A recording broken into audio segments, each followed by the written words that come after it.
just proud of, like I've told y'all several times behind the scenes, that I really love this team and they have a spirit about them. They haven't folded and they want to get better. And I thought a lot of the things that we've had failures in previous games, you saw glimpses of correction, and that's the biggest thing at this time of year. We're going to celebrate tonight, and then obviously we'll be back to work tomorrow.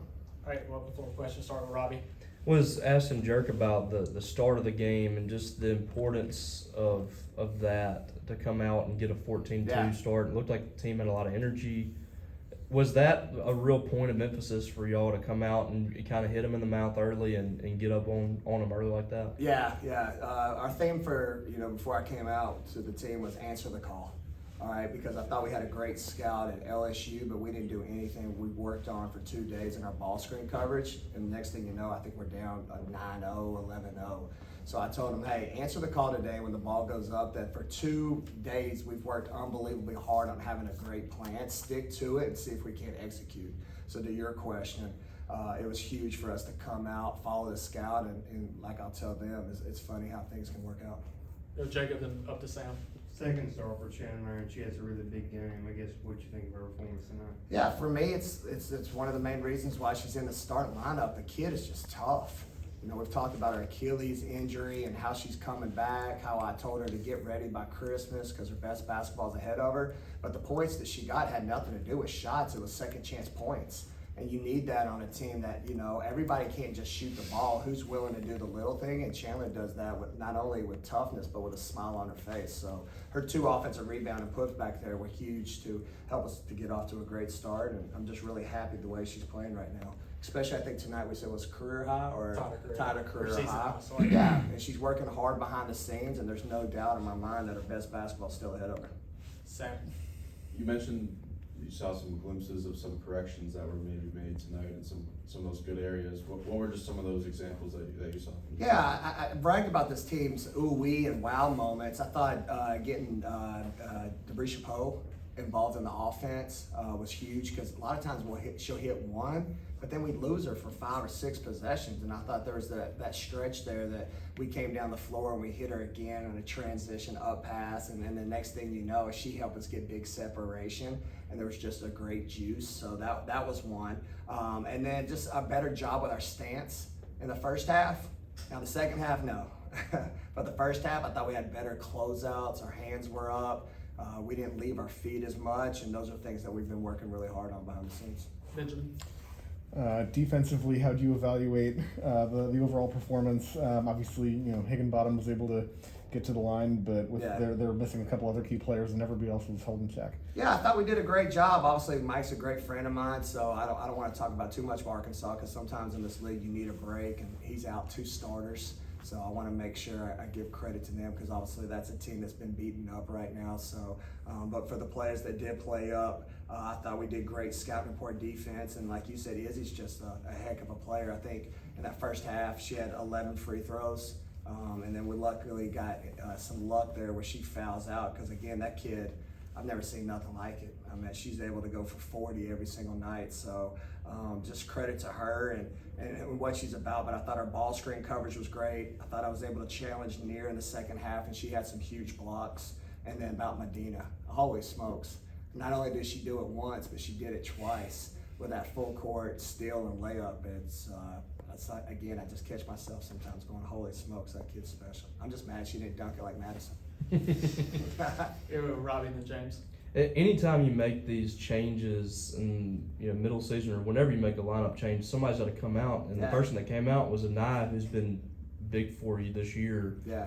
How has she handled that? Chandler talked about how the conversations they've had and how Chandler reached out to her and things like that. I'm not asking you to tell me what your conversations were like, but how she handled, the change that now she's coming off the bench. Yeah, the kid's a competitor. I thought in the LSU game she changed the course to get us back in that game because she's electric. I think tonight was some just bad luck. She had some great takes there that shots didn't go, and next thing you know, it just bobbled and it just wasn't her night. So I expect her to be the ultimate competitor. Just because she's coming off the bench now doesn't mean that's going to stay in that role. But I just thought it needed to be a change based on certain things within our team, and made that call. So, but she's a main piece. Obviously, for us to beat Alabama, we need her, and we need what she can bring to the table. And it's not just her ability to score; it's her ability to pass and make big-time plays, along with her defense. So I expect her to bounce back like a pro here Sunday. James. You talked about how you feel like your best basketball is ahead of you as you continue to gel. How do you feel like you guys gelled tonight?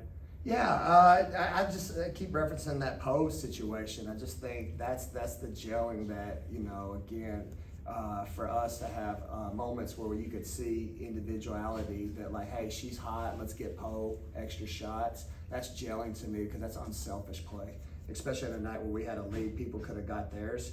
And then you see kids who are coming out with great numbers like Chandler, Destiny. It's funny when I look at this box score, those are kids who are in the gym near, all right, who are having results, but it doesn't surprise me because I've really challenged them to put the extra individual hours behind the scenes, and when they do that, that helps gel our team, to your question, and it allows better team performance. Go Dylan, then Jacob. Coach DeBrisha was out there this morning filming a project for her class, and she comes out here and drops 16 points. Just kind of talk about her as a student athlete and her exemplifying that Bulldog mentality for you guys. Amen. Especially in a game for National Girls and Women's Sports Day, she's the ultimate woman. She really is. Because it's, again, I always preach to them, it's funny how life works when you roll up your sleeves and you work hard. And as simple as that sounds, a lot of people don't have that. They don't. She does. And I bragged about it from the first day I went to her house about that Mississippi work ethic, that blue collar work ethic. She's like the dream, like I would want my daughters to be. I mean that because first of all, her faith too, that's something we don't talk about. She's a woman of faith. All right, she leads our Bibles chapter, and she's praying for us before the game. Like, it's just awesome. And then obviously, like you said, she's going to graduate here early in her career because she came with so many credits in high school. She's going to pursue a master's. Like, what does she not do well? I think cooking, right? I think I hate to throw that out there, but I think she's worked with Coach Castro's wife, Cindy, on some cooking lessons to add to her bag. But again, just because her mind's there, like she knows she's not good at that, that's again why I love that kid and why she's special. And then I always talk about, what's your legacy, and how do you make other people feel? And the coolest thing I could say for her outside of all those accolades, which was a lot, is how she makes everyone feel. Everybody, anytime she talks, they listen because they respect her. And then, like I said, there's a lot of little girls out there that are about to play sports on a day like today that look up to Poe, and she's a major reason why she gives a lot of other kids here hope in the state of Mississippi. Go the last two, Jacob and Robbie. Coach, you're about 20 points with 2 minutes left and you call a timeout. Yeah.